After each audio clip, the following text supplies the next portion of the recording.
So, మనము ఈరోజు 2 ఉపవాస ఆధారాలు తీసుకొని ఒక కంక్లూషన్‌కొద్దాము. ఏంటంటే అదొక విషయంలో ఆహ్, ఒక్క దేనికి భయపడని ఒకతను ఆఖరికి సింహాల బోనులో ఏసినా నేను భయపడను అనుకున్న అతను. ఆహ్, మేము ఈ రాజభోజనం మేము భుజించము. తిండి లేకపోయినా మాకు పర్లేదు. కడుపు మండినా పర్లేదు. కానీ ఈ అపవిత్రతని మేము తీసుకొని మేము అపవిత్రులం అవ్వాలని ఆహ్, అనుకోని తెగించి నిలబడిన ఒకతను ధైర్యము ప్రతి దాంట్లో చూపించిన అతను ధైర్యం కోల్పోయాడనమాట. సో, ఆ సమయంలో ఎలా ఉన్నాడయ్యా అంటే చాలా బలహీనంగా ఉన్నాడనమాట. సో, ఎందుకంత బలహీనం వచ్చిందన్న సిట్యుయేషన్ గురించి మనం మాట్లాడుకుంటే మనకు తెలియనిదేం కాదు. ఎవరి గురించి మాట్లాడుతున్నా అంటే దానియేలు. ఒకానొక టైంలో ఎలా ఉన్నాడంటే దానియేలు ఎవరినైనా సరే ఎదిరించి దేవుని కోసం నిలబడే సిట్యుయేషన్‌లో నిలిచిన వాడు దానియేలు. అలాంటి దానియేలు ఒక సమయం రాంగాల్నే బలహీన పడిపోయాడనమాట. దానికి కారణాలు ఏనైనా అవ్వచ్చు. ఏవైనా అయ్యుండొచ్చు. లేపోతే రాజ్యం నుంచో పైనుంచొచ్చే ప్రెషరే అయ్యుండొచ్చు. లేకపోతే ఎక్స్ ఫ్యాక్టర్స్ ఏవైనా అయ్యుండొచ్చు. కానీ ఎలా ఉన్నాడయ్యా ఈ సిట్యుయేషన్‌లో అంటే బలహీనంగా ఉన్నాడు. అక్కడ దానియేలు ఏం మాట్లాడుతున్నాడంటే కనీసం నోటికి నేను రుచిగల పదార్థాలు తీసుకోవటానికి గూడా నాకు బలం లేదనే మాట మాట్లాడుతున్నాడు. దానియేలు 10వ అధ్యాయము 2, 3 వచనాల నుంచి చదవచ్చు మనం. ఆ! ఆ! ఆ! ఆ! ఆ! దుఃఖాకాంతుడనైతాడంట. చదవక్క. ఆ! ఆ! ఈ 3 వారాలంటే 21 రోజులు గడిచే వరకు ఎలా ఉన్నాడయ్యా అంటే, భోజనము కూడా చేయలేకున్నాడనమాట. ఇలాంటి సిట్యుయేషన్ మనకు తరచుగా వస్తుందంటే వస్తది. కనీసం ఎలా ఉండిద్దంటే కొంతమందికి బాధొచ్చినప్పుడు ముద్ద మింగటానికి గొంతు ఎలా ఉండిద్దంట, అడ్డంగా పడేసి, నొప్పొచ్చేసి, సో, ఒక ముద్ద గూడా దిగలేని ఒక సిట్యుయేషన్‌లో దానియేలు ఉన్నాడనమాట. సో, ఇప్పుడు దానియేలు ఆ సమయంలో నిర్ణయించుకుందేంటి అంటే, నాకు దేవుని యొక్క సమాధానం కావాలి. దేవుడు నన్ను బలపరచాలి. ఈ 21 రోజుల ఉపవాసం దానియేలు ఎందుకు చేశాడు అని అడిగితే మనము, నాకు దేవుని ప్రెజెన్స్ తెలియాలి. నన్ను దేవుడు బలపరచాలి. ఇక్కడ ఇంకోటి మనం ఆలోచించాల్సింది ఏంటంటే దానియేలు ఆకలిగొన్నాడు. ఏ విషయంలో ఆకలిగొన్నాడంటే దేవునితో కలిసి ఉండటానికి ఆకలిగొన్నాడు. అక్కడ పంచభక్షాల పరమాణాలు తినాలి, లేకపోతే తను రోజువారీ ఆహారం తీసుకోవటానికి ఆకలి కొనలేదు కానీ, ఆ రోజువారీ తీసుకునే ఆకలిని సైతం విసర్జించి, దేన్ని కొరకు ఆకలి దప్పులుగలగా ఉన్నాడయ్య అంటే, దేవునితో కలిసి ఉండాలని, దేవుని యొక్క సమాధానం కావాలని, దేవుడు తన బలపరచాలని. మనం బలహీన సమయంలో కూడా మనం ఎలా ఉంటామయ్య అంటే, ఆహ్, అనుకుంటాం కదా! ఎక్కడి నుంచి ఇటువైపు నుంచి సహాయం రాకపోతే నాకు దేవుడే సహాయం చేయాలి. దేవుడు వల్లనే ఇది జరిగిద్ది. దేవుడే ఇది చేయగలడు అని మనం అనుకుంటా ఉంటాం. సో, మనం అప్పుడు దృష్టి నిలపాల్సింది దానియేలులాగా ఎవరి మీదయ్యా అంటే యేసు ప్రభువారి మీద. దేవుడేమన్నా నువ్వు కడుపు మార్చుకుంటే నిన్ను చూడకుండా విసర్జిస్తాడా అంటే లేదు. దానియేలు మొదటి రోజునే సమాధానము గాబ్రియేల్ ద్వారా పంపాడు. కానీ అక్కడ ఏం జరుగుతుంది? ఆలస్యం జరుగుతుంది. ఒక పని గురించి మనం ఆలోచించినప్పుడు అది జరగనప్పుడు నేను దేవుడిని నమ్ముకున్నా గదా! దేవుడు నాకు చేయలేదు కదా! దేవుడు చెయ్యక నా మరణం విన్నట్లా. దేవుడు ఆలస్యమయ్యే కొద్దిగా ఏమైద్దంటే బలహీనం మన నమ్మకం అనేది ఏమవుతది? బలహీనం పడతా ఉండిద్ది. కానీ అక్కడ ఆయన నిజంగానే ఏ సిట్యుయేషన్‌లో ఉన్నాడయ్యా అంటే దానియేలు మానసికంగా బలహీనంగానే ఉన్నాడు. శారీరకంగా బలహీనంగానే ఉన్నాడు. కానీ ఆత్మ ఒక్కటే నమ్ముతుంది. ఏం నమ్ముతుంది? దేవుడొస్తాడు, సమాధానం ఇస్తాడు, దేవుడు తెలియజేస్తాడు, దేవుడు బలపరుస్తాడని. ఈ ఆత్మ బలం ఒక్కటి చాలదంటారా? సరిపోతుంది గదా!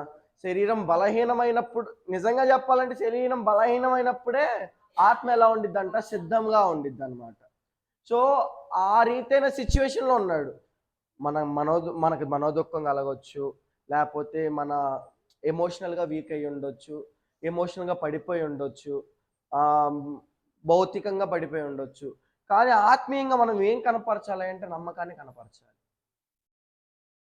ఎన్ని జరిగినా, ఏం జరిగినా దేవుడిని విడలేదన్న మాట సాక్ష్యం మనకొచ్చిందనుకో, పరలోకంలో మన సాక్ష్యం ఎలా ఉండిద్దంటే గొప్పగా ఉండిద్ది. అలా కాకుండా చిన్న సమస్య రాగాల్ని, లేకపోతే మనోదుఖం కలగగాల్ని, లేకపోతే మనం బలహీనం పడిపోగాల్ని దేవుడు నాకు ఇంతే చేస్తాడు, దేవుడు నన్ను రెక్తున చేసిన అన్నట్టు మనం దేవుడి మీద మాట్లాడనేసి అంటాం అని కాదు, దేవుడి మీద ఒక నెగిటివ్ ఇంపాక్ట్ పెట్టుకున్నాం అనుకో, ఏమైందంటే నెగిటివ్గా చూసిన మనం పచ్చకామలో మాట్లాడతాం కదా, ఏమైద్ది, వాడు రోగం మొత్తం అంతే కనపడిద్ది. మనం నెగిటివ్గా చూస్తే మన జీవితంలో జరిగే ప్రతిది కూడా ఏమైద్దాయా అంటే నెగిటివ్గానే కనపడిద్ది. దానియేలుకి ఛాన్స్ ఇది దేవుడి నుంచి వెళ్ళిపోవటానికి. బలహీనపడ్డాడు, ఆత్మ తిండి తీసుకోవట్లేదు, కానీ ఆయన గురి దేని మీద ఉంది అంటే దేవుడి మీదే ఉంది. దానియేలుకి ఇది మొదటిసారి అంటే కాదు, రెండోసారి. మొదటిసారి కూడా కటాక్షం కొరకు దేవుణ్ణి ప్రార్థిద్దాం రండి, అపవిత్రమైన ఆహారం తీసుకొని మనం అపవిత్రపరచుకోకూడదని ఆలోచించాడు కనుక దానియేలు అలా ఉన్నాడు. అపవిత్రపరచుకుంటే ఏమైనా ఇద్దా, ఒకరోజు ఫుడ్డే కదా, తీర్మానం తీసుకున్నాక ఒకరోజు ఆకలైంది, తింటే ఏమైంది? లేదు, బంధువులు పిలిచారు, ఏమైంది?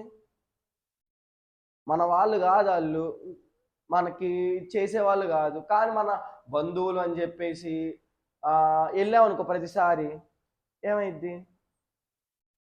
జరిగేది అది జరుగుద్దా లేదా అన్నది మనకు తెలుసు. కానీ దానియేలు గురించి మనం మాట్లాడితే అక్కడ ఒక తీర్మానం గురించి మాట్లాడుతున్నా. తింటే జరిగిద్దా, తినకపోతే జరిగిద్దా అన్న గురించి నేను మాట్లాడట్లేదు, కానీ అది అది చెప్పడానికి నాకన్నా పెద్దవాళ్ళే కరెక్ట్ ఉంటారు, నేను కాదు కదా. సో ఈ విషయం ఎందుకు మాట్లాడుతున్నానంటే ఒక తీర్మానం. దానియేలు తీర్మానం ఏంటి? కటాక్షం వచ్చే వరకు నేను విడను, నేను చెయ్యను, ఇలా ఉన్నాడు, బలపడ్డాడు. దేవుడు ఏమన్నాడు? దేవుడు సందేశం ఏంటి? నీవు బహుప్రియుడుగా ఎంచబడ్డావు. ఎందుకు బహుప్రియుడిగా ఎంచబడ్డాడంటే, ఇద్దరు గురించి మాట్లాడుకుంటే, ఇద్దరు ఆశీర్వాదాల గురించి మాట్లాడుకుంటే, ఇద్దరు ఏం చేశారంటే పాపం నుంచి పారిపోయారు, అపవిత్రపరచుకోకూడదు అనుకున్నారు. యోసేపు గురించి మాట్లాడుకున్నా అపవిత్రంగా పరచుకోకూడదు అనుకున్నాడు, దానియేలు గురించి మాట్లాడుకున్నా అపవిత్రం. సో అలా ఉన్నారు కాబట్టి వాళ్ళు ఏమయ్యారంటే బహుప్రియులుగా మారబడ్డారు, దేవుని చేత సందేశం పొందగలిగారు. దేవుడు మనకు సమాధానం ఇవ్వట్లేదు అనుకుంటే మన తీర్మానంలో ఏదో లోపించిందేమో, కానీ దేవుడు మాత్రము ఖచ్చితంగా సమాధానం ఇస్తాడు. ఇక్కడ జరుగుతున్న ఆ ఉపవాసం దేనికోసమయ్యా అంటే దేవుని యొక్క సాంగత్యం కోసం, దేవుని యొక్క సమాధానం కోసం. ఇది ఫస్ట్. ఇది రెండోదిగా మాట్లాడుకుంటే ఒక ఆయన ఉన్నాడు అనమాట, బబులోన్ దేశంలో బతుకుతున్నాడు. సరే, ఇద్దరు బబులోన్ దేశం గురించే మార్చారు ఇక్కడ. ఒక ఆయన బబులోన్ దేశంలో ఉన్నాడు, రాజు దగ్గర సముఖంగా పనిచేసేవాడై ఉన్నాడు. మొహం ఏమో దిగాలుగా పెట్టి రాజు దగ్గర కూర్చున్నాడు అనమాట. ఏమైందయ్యా అని రాజుగారు అడిగితే, నా పట్టణంలో దేవుని సన్నిధి ఎలా ఉందంట, ప్రాకారంలో ఎలా ఉన్నాయంట, ఎలా ఎక్కుతుంది మా నోట్లోకి, నేను ఎలా ఉండగలను, నేను ఎలా సంతోషంగా ఉండగలను. పోయిందేంటిది? ఆయన బబులోన్ దేశంలో ఉన్నాడు. ఆయన యెరూషలేములో ఉన్నాడా? లేడు. యెరూషలేము ఇప్పుడు ఏమన్నా ఆయనదా? కాదు. యెరూషలేము అయితే ఏమైతే ఆయనకేంటి? కానీ ఒక సంఘం బాగలేదు, నా తండ్రి, నా యొక్క దేవుని యొక్క ప్రాకారాలు చెడిపోయి ఉన్నాయి అన్న దాంట్లో ఎలా ఉన్నాడు అంటే ఆయన బాధగా ఉన్నాడు అనమాట. ఆ బాధ మనలో ఎంతమంది కనపరుస్తున్నాము? ఉపవాసం ఉంటున్నాం కరెక్టే, దేవుని సన్నిధిలో ఇవి కొరతలు ఉన్నాయి, దేవుని సన్నిధిలోకి వచ్చే వాళ్ళు మనుషుల మధ్య ఇన్ని బాధలు ఉన్నాయి, మనిషి కుటుంబాల్లో ఇన్ని ఉన్నాయి అని చెప్పేసి ఆయన అన్నపానాల దగ్గరే మొహం మాడిచింది. ఎవరు? ఎజ్రా గారు. ఆయన వడ్డిస్తే ఏం చేస్తున్నాడు? మొహం దిగాలుగా పెట్టుంచాడు. మనసులో నిజమైన ప్రేమ ఎలా ఉండిద్ది అంటే ఇలా ఉండిద్ది. పక్కన ఉంటేనే ప్రేమ, 4 మాటలు నా దగ్గరికి వచ్చి మాట్లాడితేనే ప్రేమ, లేకపోతే నేను రిక్తుడుగా ఉన్నప్పుడు నన్ను వచ్చి దర్శిస్తేనే ప్రేమ అంటే అయ్యిద్ది అంటారా? కాదు కదా. ఇప్పుడు మా అత్తల నాగలంకలో ఉంది, ఇక్కడికి చర్చికి రావట్లా, నాకు ప్రేమ లేదంటే అట్ట లేదా? నాకు నీ మీద లేదా? అయ్యా, ఎంత మాట ఉందో చూసారా? అట్లా నువ్వు ఇంకేం చెప్తా, నేను వాక్యం చెప్పండి అని అనుకోవటం కాదు కదా. ఎక్కడున్నా కూడా సంఘం అనేది ఒక కట్టడిలో ఉంది. ఈ ప్రేమ ఇది దేని చేత నిర్మించబడిందంటే ప్రేమ నమ్మకం చేతనే పునాది వేయబడి నిలబడ్డది. సో ఇక్కడ ఎవరికైనా ఉంది అంటే మనం కూడా ఆ బాధ మందు కూడా అయి ఉండాలి. అలా ఉంటేనే ఏమైద్ది అంటే నువ్వు నీ ఉపవాసం అయితే 10 మందినే దొరుకుతావేమో. ఇద్దరు కలిసి తరిమితే ఎంతమంది దొరుకుతారు? ఇక్కడ కూడా లాభం నీకే. నువ్వు ప్రేమగా ఉండటం వల్ల లాభం ఎవరికయ్యా అంటే, సరే ప్రేమగా లేము, నాకు ఆమె మీద పగ ఉంది, నాకు బ్లెస్ మీద బీభత్సం గొంతు వరకు పగ ఉంది, నేను పాటలు పాడుకున్న అమ్మాయి అన్ని పాడుతుందని నేను పెట్టుకున్నాను అనుకో, ఎలా ఉండిద్ది? చెప్పండి. సరే పగ పెట్టుకున్నా, ఎవరికి నష్టం? నేను అమ్మాయిని ఖచ్చితంగా కొట్టాలని నేను గట్టి పాడాను అనుకో, నేను తప్పులు పోతా, అంతే కదా. సో పగ పెట్టుకున్నంత కాలం, లేకపోతే ఒకవేళ నెగిటివ్ పెట్టుకున్నంత కాలం ఏమైంది అంటే మనకే నెగిటివ్ తగులుతుంది. అదే ఒకవేళ ప్రేమతో ఉంటే, ప్రేమతో చేసుంటే ఏదైనా డబల్ ఇంపాక్ట్ వస్తుంది. మనకి ఆశీర్వాదాలు అనేది డబల్గా వస్తుంది. సో ఏది మంచిది? తెలివిగాడ వాడు యుక్తమైనది ఎంచుకుంటాడు అనమాట. పగతో ఉంటే జరుగుతుంది, ప్రేమతో ఉంటే జరుగుతుంది. ఏది ఎంచుకుంటాం? మన దగ్గరికి వస్తేనే వాళ్ళ మీద ప్రేమ చూపించాలి, మనల్ని చూస్తేనే వాళ్ళ మీద ప్రేమ చూపించాలి, నువ్వు నా దగ్గరికి వచ్చిన వాళ్ళే నా వాళ్ళు అనుకుంటే అవ్వదు. ప్రతిసారి సమస్య వచ్చిన ప్రతిసారి దేవుడే తన అంతగా తను రాలా. కొన్నిసార్లు సమాచారం ఇచ్చి పంపించాడు, కొన్నిసార్లు ఇది బతుకుతాడు పో అన్నాడు, వచ్చాడు వెళ్ళాడు దేవుడు. కానీ దేవుడికి ప్రేమ లేదంటారా? ఆయన మీద, యాజకుడు కుమారుని మీద ప్రేమ లేదంటారా? ఉంది కాబట్టే బతికిచ్చాడు. కానీ వెళ్ళాడా? వెళ్ళలేదు. సో ప్రతిసారి వెళ్ళాల్సిన అవసరం లేదు. అక్కడ ప్రేమను కనపరిస్తే సరిపోయింది. సంఘం మధ్యలో జరగాల్సింది ఏంటంటే ఇదే. సో ఆయనకి ఆ ప్రేమ ఉంది కాబట్టి ఏమవుతుంది, ఏమనుకుంటున్నాడంటే నా స్థితిలో ఉంది, పాడైన స్థితిలో ఉంది, పాడైన దాన్ని కట్టాల్సిన బాధ్యత ఎవరిది? అక్కడ ఎజ్రా గారిది. ఆ ఎజ్రా గారి గురించి మాట్లాడుతున్నాక, ఎజ్రా 8వ అధ్యాయము 22-23.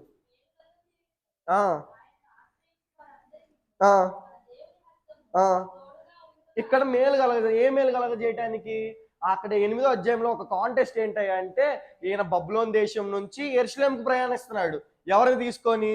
లేవీయుల్ని, పని చేసే వాళ్ళని, వీళ్ళందరినీ తీసుకొని యెరూషలేముకి వెళ్తున్నాడు. దేనికోసం అంటే అక్కడ ప్రాకారాలు అన్నవి పాడై ఉన్నాయి, కార్యం జరిగించాలి. ఈ కార్యం జరిగించడానికి శక్తి ఎక్కడి నుంచి వస్తుంది అనుకున్నది. అప్పుడు నమ్మిన ప్రతి ఒక్కరికి ఏం జరుగుతుందా అంటే దేవుడు సాయం చేస్తాడన్న మాట మనం మాట్లాడుతున్నాం. నమ్ముతున్నావా? నమ్మకం నీకుందా? పాడైన దాన్ని దేవుడు కడతాడని నీకు విశ్వాసం ఉందా? ఏం పాడైంది? మన కుటుంబంలో ఏమైనా పాడైంది ఉందా? మన ఇంట్లో ఏమైనా పాడైంది ఉందా? లేకపోతే మన జీవితంలో ఏదైనా స్థితిలమైంది ఉందా? లేకపోతే సంఘంలో ఏమైనా స్థితిలమైందా? దాన్ని దేవుడు కడతాడా లేదా? ఎలా కడతాడంటే ఏ లూప్ హోల్ లేకుండా బలంగా దాన్ని స్థిరపరుస్తాడు అనమాట. అలా దేవుడు కడతాడు అనుకున్న వాళ్ళందరూ, దేవుడు నమ్మకంగా ఉన్న వాళ్ళందరూ ఏం చేస్తారయ్యా అంటే ప్రార్థన చేస్తారు. దేని విషయం? ఎలా ప్రార్థన చేస్తారు? 23వ వచనంలో చదవక్క ఆ విషయం. సో ఏం చేశారయ్యా అంటే ఉపవాసం ఉండి ఏదైతే మేము నమ్ముతున్నామో ఆ విషయంను బట్టి మేము ఆయనకి ఏం చేశాము? ఆయన బ్రతిమలాడితే, ఆయన వేడుకుంటే, ఎలా వేడుకున్నారు? ఉపవాసం ఉండి వేడుకుంటే దేవుడు ఏం చేశాడు? అంగీకరించాడు అనమాట. సో నువ్వు నమ్ముతున్నావా అన్న ఫస్ట్ ప్రశ్నకి నమ్ముతున్నాను ప్రభువా. ఉపవాసం ఉన్నావా? ఉపవాసం ఉన్నా నేను ఖచ్చితంగా నీ పని జరిగిస్తా. ఎందుకు మేము జరిగించలేము, మేము ప్రార్థించంగా జరిగించలేకపోయామంటే అది మనం మాట్లాడుకుంటాం. దేవుడు చెప్పాడు ప్రార్థన వల్లనే మేము ప్రార్థించాం, కానీ మాకు ఇది వదిలిపోలేదు, ఇది జరగలేదు, ఈ కార్యం అవ్వలేదంటే ఆయన ఇచ్చిన సలహా ఏంటంటే ఉట్టి ప్రార్థన వల్ల కాదు, కానీ కఠినమైన ప్రతిదీ ఉపవాస ప్రార్థన వల్లే జరుగుతుంది. అక్కడ దానియేలు ఒక ఉపవాసం యొక్క సమ్మరీ ఏంటంటే దేవుడి సహవాసం. ఇక్కడ ఎజ్రా యొక్క ఉపవాసపు సమ్మరీ ఏంటంటే పాడైన దాన్ని పునర్నిర్మాణం చేయటం. పాడైన జీవితాల్ని, శిథిలమైన జీవితాల్ని ఏం చేయాలి అంటే పాడైన జీవితాలను కానీ శిథిలమైన జీవితాన్ని కానీ ఏం చేయాలంటే పునర్నిర్మించుకోవాలి. ఎలా నూతన బలం ఎలా వస్తుంది, నూతన యొక్క శక్తి ఎలా వస్తుంది అంటే ఎందు భయభక్తులు కలిగి ఉండి ఆయన్ని కనిపెట్టుకున్న వారికి నూతన బలం వస్తూ ఉంది. సో నువ్వు నీ శరీరం ఒకవేళ బలహీనమైనా, నీకు ఆత్మీయంగా నువ్వు కృంగిపోయి ఉన్నా, లేకపోతే మెంటల్లీ కానీ ఎమోషనల్ కానీ నువ్వు డౌన్ అయిపోయి ఉన్నా, ఈ కార్యం అనుకోని కార్యం జరిగింది, దీనివల్ల బలహీనతం అయిపోయాము, అలాంటి సిచ్యువేషన్లో ఉన్నా కూడా పునర్నిర్మించుకునే ఛాన్స్ నీకు ఎప్పుడు వస్తుంది అంటే నువ్వు ఉపవాసం ఉండి అడిగినప్పుడు. కావాలి కదా అందరూ ఎప్పుడు నేను ఎక్కడ పడిపోయినా అక్కడే ఉండాలని ఎవరు అనుకోరు. నూతన బలం కావాలని. ఆఖరి ముసలోళ్ళు సైతం స్కిన్ చర్మం ఇది అయిపోగానే నేను ఎందుకు ఎట్టుంటా, అది ఆ క్రీమ్ కావాలి, ఈ క్రీమ్ కావాలి, అది కావాలి. ఎందుకు? కనిపించడానికి, అందంగా కనపడటానికి. అందంగా ఓకే, మరి ఆత్మీయంగా ఒకవేళ పడిపోతే దానికి స్ట్రెంగ్త్నెస్ ఇవ్వరా? శరీరానికి బాగా 4 రోజులు 10 రోజులు 15 రోజులు క్యారెట్ యాపిల్ అన్నీ పట్టుకొని తిన్నాం అనుకోండి, 11 రోజుకి ఫేస్ అదే వచ్చేసిద్ది, ముడతలు పోతాయి. సరే మరి ఆత్మీయంగా బలం పొందుకోవాలంటే ఏం తినాలి? వాక్యం తినాలి. వాక్యం తినేటప్పుడు ఏమైద్దయ్యా అంటే ఈ కడుపు ఆకలి అనేది తెలియదు. సో దాన్నే ఏమంటామయ్యా అంటే ఉపవాసం అనే అంటాం. ఎందుకంటే ఆ సమయంలో వాక్యం చదువుతున్నాం అంటే దేవునికి దగ్గరగా ఉన్నావు, అదే కదా ఉపవాసం. నువ్వు నిజంగా ఒక మెతుకు కూడా తినకుండా నవలకుండా ఏది నవలకుండా నేను ఉపవాసం ఉన్నానని కఠినమైన నిర్ణయాలు కాదు ఉపవాసాలంటే. ఉపవాసం అంటే ఏంటంటే దేవునికి దగ్గరగా ఉండటమే, దేవునికి సహవాసంగా చేయటమే. కాదు మన కంపారిజన్లు ఉంటాయి. ఎలా ఉంటాయి అంటే రోజు మొత్తంలో పూటే కదా ఉపవాసం ఉంటుంది, నేను 2 పూటలు ఉంటున్నా, నాకు బలమైన కార్యం ఎన్ని పూట్ల ఉపవాసం ఉంటున్నావు, ఎన్ని గంటల ఉపవాసం ఉంటున్నావు, ఎంతసేపు ఉపవాసం ఉంటున్నావు అన్నది కాదు లెక్క. ఎంతసేపు దేవుని సన్నిధిలో ఉంటున్నావు, ఎంతసేపు దేవుని మాట్లాడినావు. ఉపవాసం వద్దన్నారు కదా అంటే అర్థం ఏంటయ్యా అంటే నువ్వు ఉపవాసం చేయకపోయినా పర్లేదు, దేవునికి సన్నిధిగా దగ్గరగా ఉన్నాను అర్థం. దేవుని సన్నిధిలో దగ్గరగా లేవంటే నువ్వు ఉపవాసం లేనట్టే. ఇంకా నువ్వు క్వశ్చన్ చేయకూడదు అక్కడ. ఏంది, నేను ఉపవాసం ఉన్నాక దేవుడు ఎందుకు వినట్లేదు అని క్వశ్చన్ చేసావు అనుకో, అక్కడ 50 అధ్యాయంలో అదే జరిగింది. యెషయాలో క్వశ్చన్ చేశారు. క్వశ్చన్ చేస్తే ఏమైంది? వారి దరిద్రుడా, నువ్వు నీకు ఇష్టం వచ్చినట్టు చేస్తున్నావు, నీకు ఇష్టం వచ్చిన పని చేస్తున్నావు, నాకు దగ్గర ఏమన్నా ఉంచున్నావా? లేదు. దేవుని సన్నిధిలో ఏమన్నా గడిపావా? దేవుడు మాటలు ఏమన్నా విన్నావా? కానీ ప్రశ్నలు మాత్రం అస్సలు మనం చేయకుండా మాత్రం భలే వేస్తాం ప్రశ్న. అప్పటికప్పుడే కడుపుబ్బరం ఆగదు మనకి, అప్పటికప్పుడే క్వశ్చన్ వేసేయాలి, అయిపోవాలి, జరిగిపోవాలి, అక్కడే ఆగిపోవాలి. అంతే కదా అత్త? నువ్వు అనవలే. సో ఇట్లాంటివి వస్తాయని చెప్పి దేవుడు ముందుగానే చెప్పాడు. దేవుడు తెలిసిన వాడు కాబట్టి నువ్వు ప్రశ్నించే ముందులో ఒకసారి ఈ అధ్యాయం చదవమ్మా. ఉపవాసం ఉన్నావా? కరెక్ట్గానే ఉన్నావా? జరిగించావని దేవుడు అడిగాడు అనుకో ప్రశ్న, నువ్వు ప్రశ్నించం పక్కన పెట్టి దేవుడు ప్రశ్న వేస్తే ఏం జరిగిద్ది? లైఫే క్వశ్చన్ మార్క్ అయిపోయింది. అంతే కదా? అలాంటి పనులు దానియేలు కానీ ఎజ్రా కానీ చెయ్యలా. వాళ్ళకు ఒక గోల్ ఉంది, ఒక విషయంలో దేవుని సమాధానం కావాలి, దానియేలు చేశాడు. పాడైందని కట్టుకోవాలి, ఎజ్రా చేశాడు. కార్యాలను సఫలపరుచుకోవాలి, ఎజ్రా చేశాడు. దేవుని సమాధానం కావాలి, దానియేలు చేశాడు కదా. మనకే రిక్వైర్మెంట్ ఉంది. మనకు ఉపవాసం ఉన్నామంటే ఒక రిక్వైర్మెంట్ ఖచ్చితంగా ఉండిద్ది. అదేమవచ్చు, ఐదరు పిల్లల భవిష్యత్తు అయ్యి ఉండొచ్చు. లేదు, రెండో థింగ్ దేవునికి దగ్గరగా ఉండాలి, ఆత్మీయంగా బలపడాలి, దేవుని ప్రసన్నత మన మీద ఉండాలి, ఇది రెండో థింగ్. మూడోది ఆర్థిక భారాలు ఉన్నాయా, తొలగింపబడాలి. నాలుగవది ఏంటది? అనుకున్న పనులు అవ్వాలంట. 2 అనుకుంది అయిపోయినాయి, మళ్ళీ మూడోదాన్ని ఉదయం మీద పడుతుంది, ఇప్పుడు అది కూడా అయిపోవాలి. అంతేగా? ట్రాన్స్ఫర్ నేను చెప్పేది పెళ్ళిళ్ళు కాదమ్మా. 2 అంటే ఏం వదిలిపెట్టదు పెళ్ళిళ్ళ విషయంలో ఎవరిని. సో ఇవన్నీ జరగదంటారు అంటే జరిగింది ఖచ్చితంగా. ఎప్పుడు? అవి కూడా చేస్తాడు. ఎప్పుడు చేస్తాడు అంటే వాళ్ళు ఏ రీతిగా అయితే తప్పకుండా ఒక తీర్మానాన్ని తప్పకుండా ఉన్నారో అదే రీతిగా మనం కూడా ఉన్నాం అనుకో. అక్కడ ఎజ్రా గారు మాట్లాడిన మాట, ఆయన చిన్న గ్రంథమే ఉండొచ్చేమో కానీ ఎజ్రా గ్రంథం ప్రతి పాయింట్ని విభజించి చెప్పాలంటే ప్రకటన కన్నా బాగుండిద్ది ఎజ్రా అనేది. అంటే మనం ప్రీచింగ్ వైపు వెళ్తే అది బాగుండిద్ది, చెప్పు వదిలిపెట్టాలంటే జస్ట్ ఒక మాట ఎజ్రా గ్రంథం. కానీ ఆయన పలికిన ప్రతి మాటలో ఒక అర్థం ఉండిద్ది. ఏమంటాడు? నమ్మకంగా ఉంటే మాత్రం దేవుడు ఎలాంటి దక్షిణాస్తం ఎలా ఉండిద్దంట, ఇంతకన్నా అభయం ఇచ్చే వాడేమన్నా ఉందా? లేదు. సో అంత అభయాన్ని దేవుడు ఏం చేస్తాడయ్యా అంటే నమ్మిన ప్రతి ఒక్కరికి ఇస్తాడు. నమ్మకం నీకుందా? పిల్లల భవిష్యత్తు బాగుండిద్దని నీకుందా నమ్మకం? పిల్లలకి ఉద్యోగాలు వస్తాయన్న నమ్మకం ఉందా? భవిష్యత్తు బాగుండిద్దని నమ్మకం ఉందా? ఏమన్నా వ్యాపారాలు పెట్టుకుంటే సక్సెస్ అవుద్దన్న నమ్మకం ఉందా? ఉంటే ఖచ్చితంగా ఏమైద్ది? దేవుడు చేస్తాడు అది. దేవుడు అలా జరిగిస్తే నమ్మిన ప్రతి ఒక్కరి దేవుడు సఫలపరచును గాక. ఎవరైతే ఉపవాసంతో ఇది నా గురి, నేను ఇది చెయ్యాలి, నేను ఈ గురి కోసం ఉపవాసం ఉంటున్నాను, కడుపు మార్చుకున్న ప్రతి ఒక్కరికి ఆత్మీయ బలాన్ని దేవుడు అనుగ్రహించును గాక. ఇది మీరు చేసి దేవుడిని అడగండి, దేవుడు ఖచ్చితంగా నెరవేరుస్తాడు. దేవుడి మాటలు దీవించి ఆశ్రయించును గాక. 30 minutes అయింది అక్క.